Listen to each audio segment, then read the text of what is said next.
Mike, how are you? I'm doing amazing. How are you doing? Thank you so much. Did you just tell me you were having a water fight and that's why you're soaked in water?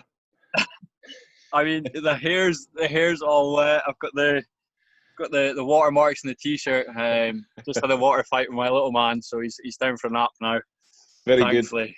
very good. Apart from water fights in the sun, don't you think just generally the weather and the relaxed lockdown sort of restrictions are just make it? I mean, yesterday we just felt a hell of a lot better as a family. I think the weather's helping. Being out a wee bit more is just helping everybody, right? Yeah, definitely. I think as humans, we like doing our own thing, and Yeah, when we're restricted, I guess it's like animals. We shake the cage, yeah, and as soon as the cage is open, we're back to doing what we do best. And I guess it's a nice pressure release for a lot of families. I've heard some stories of people putting on PPE and being able to share that hug with a family member that they've not seen in months. yeah. And I think that speaks volumes in itself. It's that connection, it's that face-to-face interaction that you can have as many Zoom calls and Skype meetings as you want, but until you're standing face-to-face with somebody, that's the experience. Yeah. And I think this weekend especially, it's brought a lot of happiness to the nation, that's for sure. Yeah, totally. Have you and the family found out anything about yourselves during this period? Is there anything that you've learned or anything that you're now doing and you're going to keep going as lockdown sort of disappears? I'm actually not bad at arts and crafts, Right. and and you can actually make a toilet tube holder into like a bird feeder. So I never knew that. Right. But in terms of family unit, I mean, we've been really tested a lot. We were in a position where just when lockdown started, we found out our son was undergoing some difficulties through. We got told that there was some bad news coming, so it's been tough, that interaction with the hospital. I wasn't allowed to be there. That was really hard, but Yeah. it showed us that we have so much more strength as a family unit that we were able to tackle that together. And I think if lockdown hadn't been in place and things were to just be normal, it could have raised tension, arguments, disagreements. But sometimes you just have to accept the situation you're in and just deal with it as best as you can. Yeah, absolutely. Without a doubt.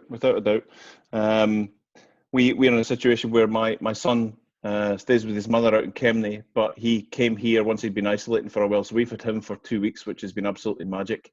And just having him around and being around and doing things with him has just been an amazing uplift for us. So yeah, just great. Have you found out a bit about yourself then?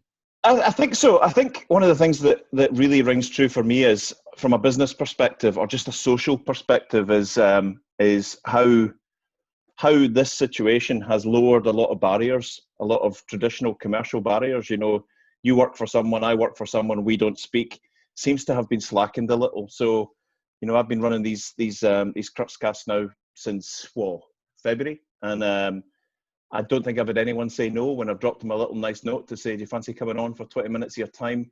I know in the past there would have been an excuse. There would have been, oh, my diary's too full, sort it out, my PA or whatever. People are just like, yeah, ping me an email, I'd love to talk to you. So there's been a sort of a lid lifted on restrictive conversation, which I love because I love collaboration, I love connecting with people. So yeah. I hope that continues. From a personal perspective, got back into art and pictures and painting and music and stuff like that. Oh, brilliant. Going to keep going. Yeah, and I'm going to share one thing. I know he goes on about it all the time, but one of the biggest things that I wouldn't say learned, but started doing during lockdown, which is a game changer that I know that I will continue doing this, till I'm a pensioner, till I'm pushing up daisies. And it was Thor Holt that put me onto it. I knew about this guy. I'd seen him on podcasts, but I never knew he had an app, and it's the Wim Hof app. The Dutch. Okay. He's a Dutch extreme athlete he's an older guy, but he's got all sorts of world records for cold temperature sport, and like he's got the world's record for, I think it's the longest human contact to snow and ice while he's like just in a pair of shorts. He's got breathing techniques, and he does these cold water therapies. And his app is absolutely a game changer for me, and it involves breathing and cold water showers, like cold, the coldest. But it's fantastic. It's funny you mentioned that. I actually know Thor from years ago, over a decade ago, from doing fitness training. So he's an incredible guy, really inspirational guy. He knows his stuff. But throughout my fitness career, as such, you could say, before the whole oil and gas stuff, and I still do it now, ice cold showers for me are a game changer. Yeah. Yeah, because it puts the pressure on your breathing. Yeah. We take our breath for granted every day because we do it subconsciously. If we're awake or we sleep, we're always doing it. But touched on things like mental health, if you can focus on your breathing and really engage with that breath, if you're able to control that, it does help control so many different emotions. It really, really does. It's very much that mental stimulant. And being able to have a cold shower and then try and control your breath then, Yep. that is a proper test. Yep. I just think that's hilarious to mention that. It's something I do every day. Oh, fantastic. Or certainly most. Yeah, really good, really good. Brilliant. So one of the things I wanted to talk to you about, without going back to the very start, but you lead up and started manUP, speakUP, right? I did indeed, yeah. Yeah, so manUP, speakUP is, let's call it a mental health movement. Right. Yeah, let's call it a mental health movement. And that movement is going to go forwards. And with that, we want to carry the kind of force that is going to hopefully break down the stigma attached to mental health. And our movement goes through the offshore, oil and gas, energy, maritime industry. That's certainly what we're trying to drive. Now, the word manUP, it's not masculine, it's not male, it's the phrase manUP. And anybody that's been in the industry, or even in general in Civvy Street, they'll hear the phrase manUP, and it's more to do with like effort, and it belittles people. Yeah. And I hate that. And I've heard females get it said to them, man up, and it's like, shut up. Like, don't tell me to man up. Ask me what's wrong, and I'll tell you, and we'll have a conversation, and hopefully we can rectify it and move forward. But I started the group up mainly down to my own challenges that I was going through, and I found myself in a position that I was in, that being in the industry, I've got two choices. I either leave and do something else, or I stay and do something about it. Now, I'm very much a doer and a why man. Now, if there's a question to be asked, I'm going to question it. I'm going to ask the question. And for me, there's not enough being done. You can donate money towards a mental health organization through Mental Health Awareness Week. That's great. And because these organizations, they need the help, they need the funding, they need the support. But when that week's finished, why is it not getting spoken about for the rest of the year until maybe someone dies? Mm-hmm. So for me, there's not that preventative measure is not really there. It's more reactive. And that's a trend that goes out with mental health in loads of different things in the world. We're very much reactive towards things because we need that physicality. We need to see something before we do something about it. And at manUP, speakUP, I'm fortunate to have a really strong small team. So I've got two females, one Claire Eckert Turnbull. She's a crane operator that works in the industry. So she's a female that works offshore and is an absolutely incredible individual. She's went through her own challenges in life and with her own mental health, and she is a powerhouse of a woman and really knows how to tackle these things. And another one is Kirsty Smith, who her dad before I knew it, I found out her dad actually worked in the oil and gas industry. So I called Kirsty at 5:30 in the morning one day. I said, "Look, Kirsty, I'm started this group, and I don't know why, but I believe you're the person that needs the help. And anyone that knows me knows that I'm a phone call guy. You know, I'll just pick up the phone and I'll call you. We'll have a conversation. It could be for 3 hours. But I call it 5:30. And from then on, myself, Claire, and Kirsty, we've been trying to basically grow conversations organically. So I'm not going to tell you, Eric, if you have mental health challenges, you have to speak. No. What we're saying is it's okay to speak up. Yeah. You know, and that's very much the message that we're trying to drive. We try and encourage peer-to-peer engagement. None of us are professional mental health counselors or have degrees and qualifications coming out of our ears. But we care. We actually give a shit. Yeah. And I think that's one of the biggest things. And because we don't do it for any financial benefits or anything like that, I guess it allows us just to have the conversations that some people might not want to have because they're too worried. You know, and it's a lot of people I know in the industry, people say men don't speak. And whilst I do agree with that, 75.2% of our members in the group are men, and that's out of 813 members. Wow. So I would like to say I disagree when people say men don't speak, because I do think that people choose to look at things in their own perspective, or maybe a guided perspective. And that comes down to social media and society. And again, that's something I would question. You know, it's maybe going a little bit off on a tangent here, but for me, social media is probably one of the most beneficial things out there. Just before lockdown, you probably would have seen millions of people all across the world saying, Facebook's this, LinkedIn's this, Instagram's this, Twitter's this, and now they've relied on them. You know, you talk about key workers, you talk about NHS, you talk about all these guys. What about the people that like started LinkedIn?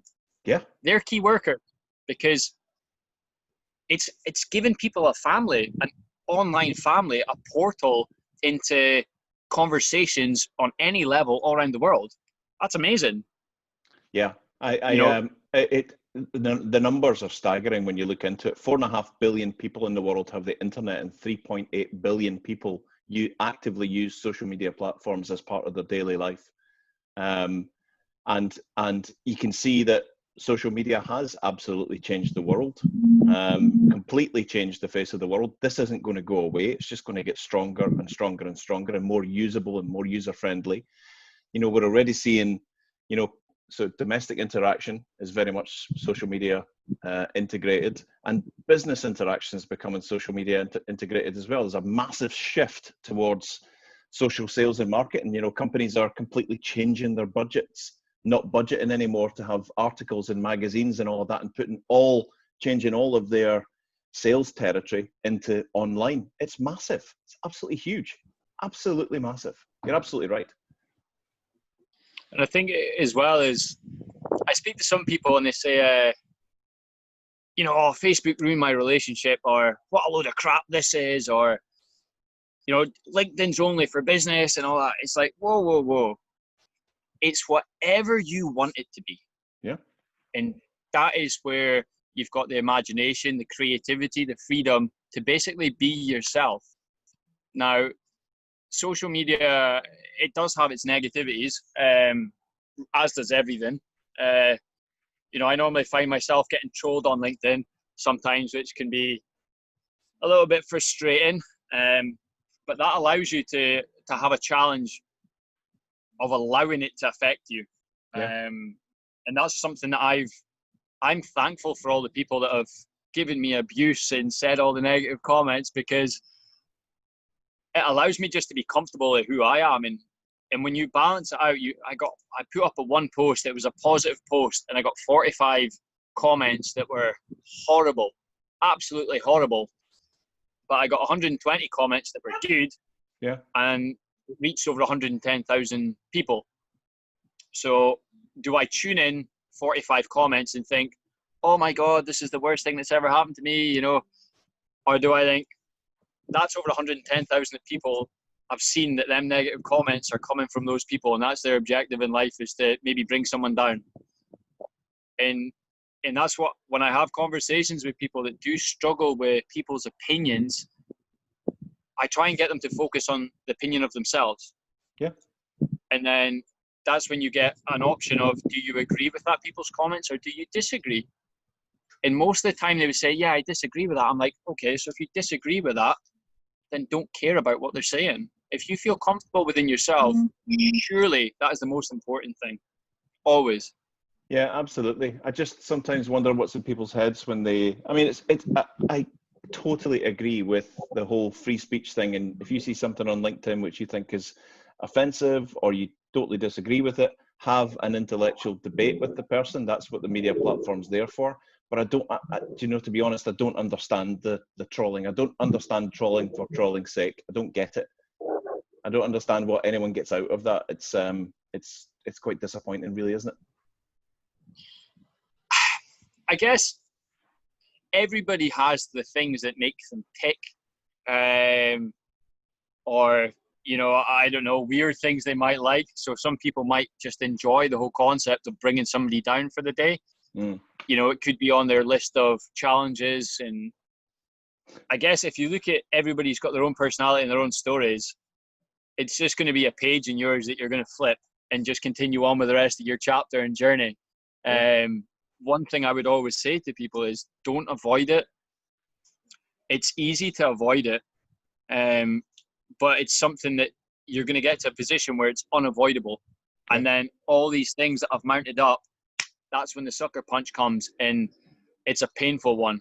So if you're able to acknowledge it in small stages, 1 out of 1, one bad comment, one bad video, one dislike, if you're able to do that slowly, you're actually developing yourself. And personal development is one thing that anyone can do. But if you're not able to acknowledge these negative things, it's only going to be a matter of time before the carpet gets pulled underneath your feet and you're going to fall on your backside and no one's going to be able to catch you. You know, and like I said, that self-development is something which negative people bringing their negativity, they're helping you in that process. Yep. You know, so now when I see that negative comment, I'm like, this is brilliant. You know what? Thank you for that. Thank you so much. And I actually, Eric, you'll like this. I done it last week. Very, very occasionally, I respond to negative comments openly. Right. Not because I don't want to interact, mainly because I don't have time. I don't see the point of wasting my time if to somebody that's got bad things to say. Go and do your own thing. I genuinely don't care.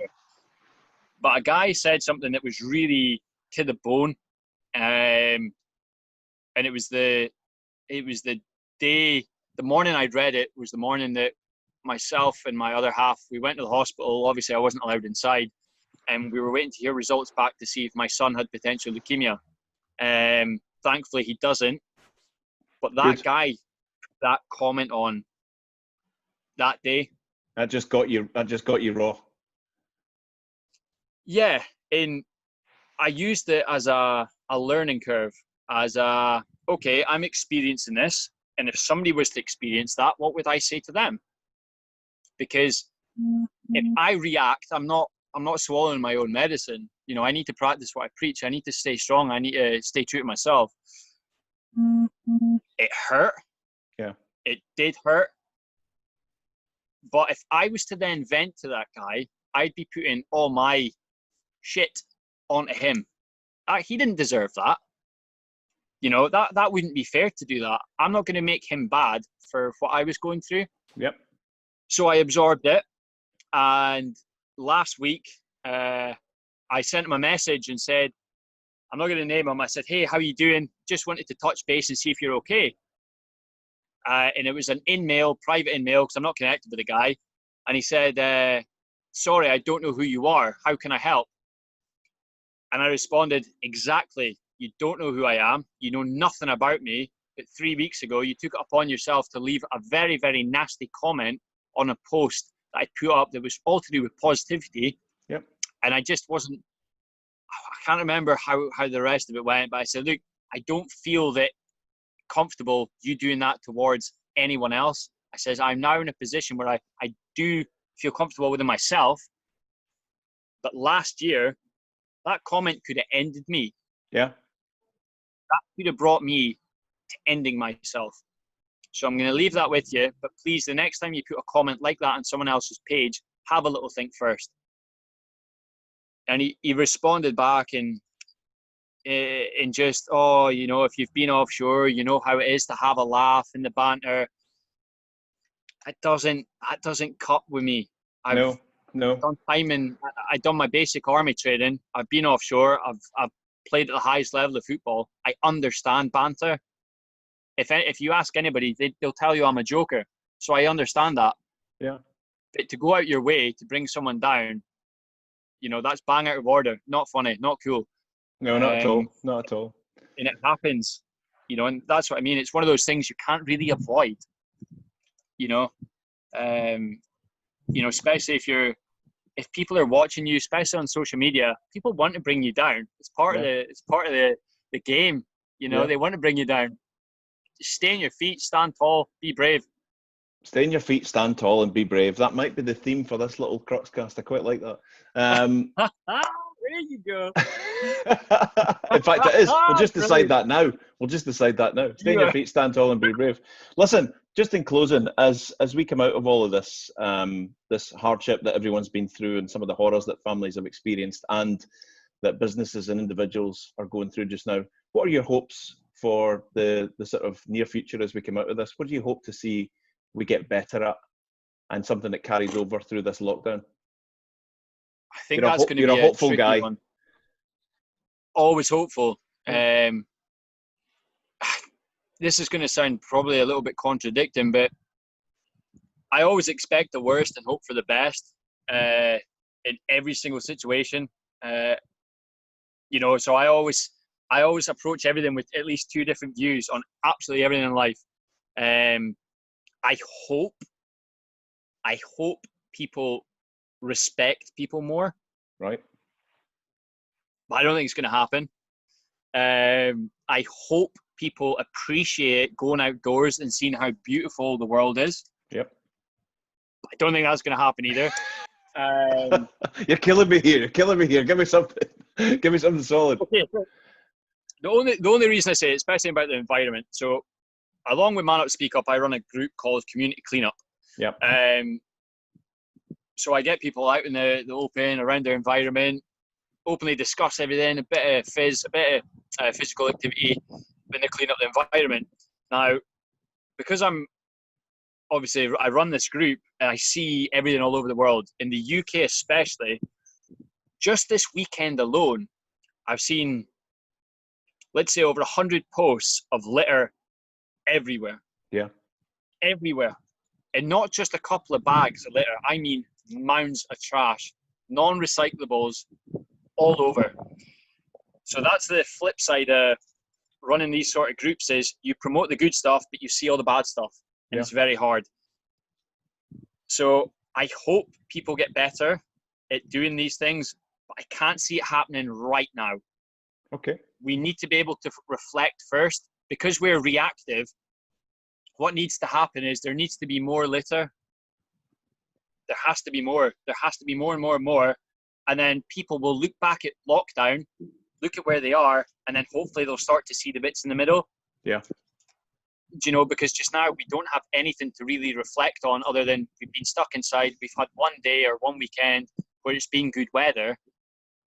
And that's all we've got to go on. So it's very hard to predict what people are going to be like. I think people morale will be high, and that's good. People will see their families, and that's good. But then you get hit with a lot of negatives as well, and that's obviously going to be the pivotal point where maybe in a few months we'll look back and start to see the true reflection on what lockdown has. Yeah, sure. And that's my opinion. So I hope that all these things will happen, but I know it's not going to happen anytime soon. It's going to be another 3 months onwards. Okay, that's some good insight into what your thinking is. Listen, thanks so much for sharing some time with us today. I think it's been excellent. It's been good to get some of your positive vibes. People can how can people get hold of you? So in terms of manUP speakUP is it's a private Facebook group, which you can find. just search manUP, speakUP on Facebook. We've got an open page, which anybody can kind of look at. But then the private group, there's obviously some strict questions to get through, because we have to appreciate the members' privacy. Or you can contact manUP speakUP through email, so info@manupspeakup.co.uk. Or if you want to contact myself, just look me up on LinkedIn, Facebook. I'm dotting about everywhere, and let's have, always open to have a chat. Always. Perfect. You said something earlier on. Stay on your feet, stand tall, and be brave. We'll leave it there. Thank you so much, Mike Scotland. Thank you. All right, man. Been emotional. Thank you so much for your time. I really appreciate it. Thanks a lot, man. See you later. Take care.